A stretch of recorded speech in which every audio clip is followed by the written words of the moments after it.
Hello and welcome to your Washington, D.C. metro area real estate market report for June of 2020. I'm Edward Slavis with the Slavis Group of LPT Realty, and let us begin as always with interest rates. Interest rates have remained about 6.5% now for the last 2 or 3 months. It is higher than it was earlier this year, but it's actually a point or a half point, less than it was this time a year ago. So rates are higher than we'd like. We do not know when they are going to decrease, as has been the case really since March of 2022 when rates started increasing.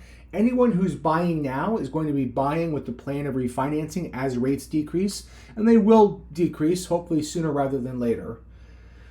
But right now, the higher interest rates are not doing great for our market. Unfortunately, we do want to see them come down, give more of that purchasing power, to buyers.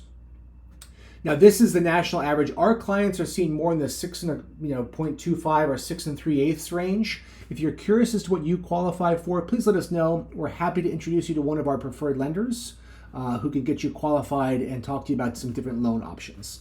Now let's talk about the actual market.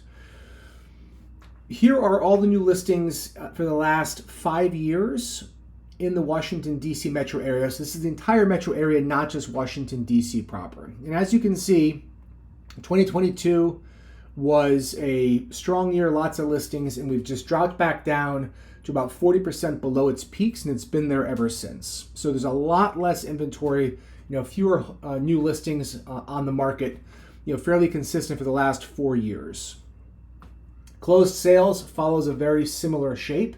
Interestingly, if you look at the listed to sold ratio for the last 5 years, fairly consistent from about 76 to 88%, meaning for every 100 homes listed, 76 to 88 sell that year. 2021, when rates were at record lows, 83% of homes sold, and 2025 was 86%. So the ratio of homes selling is actually the same. There are just far fewer homes being sold and listed. Listed and sold. Now let's talk about prices. The median sale for all the home types keeps climbing year after year after year. Homes are selling now for record prices. If we break it down by different home types, all of those lines are sloping up. The red for detached, the yellow for condos, all of them are now priced higher than they were when rates were at record lows. And a lot of people simply don't understand that. Price per square foot also trending up. Now, in the last 3 years, those lines look fairly flat, but they are higher than they were 5 years ago when we had rates below 3%. Months of supply, interestingly, has climbed up a little bit. However, anything below 1 month of supply is a red-hot seller's market. Between 1 and 2 months is a seller's market. Between 2 and 3, you start to get more into balanced. Above 3, you start to get more into the buyer's market. So we've slowly been trending upwards. However, we went from a red-hot seller's market to about 4 years of a seller's market. Now we've had about a year of a balanced market. Now this is for the metro, again, as a whole. Most people, if you were to ask them how the market is, they would say nothing is selling, all the supply is building up, and it's just simply not true. However, what really matters is the micro market. So we've tracked this now for the last several months. These are the detached homes in AU Park. You can see most months it's been less than 1 month of supply, red hot seller's market. If you look at condos in Trinidad, we're now trending back up to 15 months. With 15 months of supply at the rate at which buyers are buying, if no new condos come on the market, it will take 15 months, so to next September of 2027, before the homes currently on the market would sell.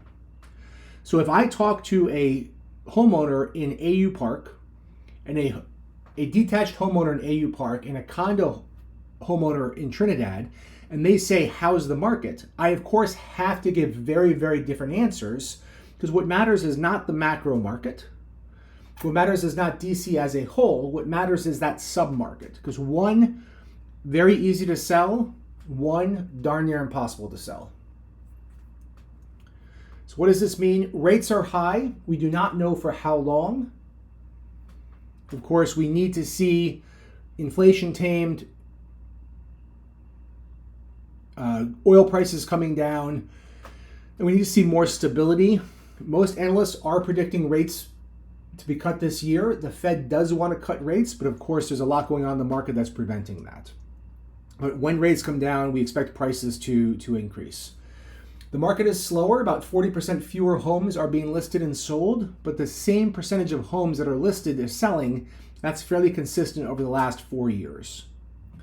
The micro market matters more. It's not infrequent we talk to a seller who's worried about selling and we say why. It's because they saw some national data which really is not meaningful, or they saw one home on the block sit there for a long period of time. That's just one data point.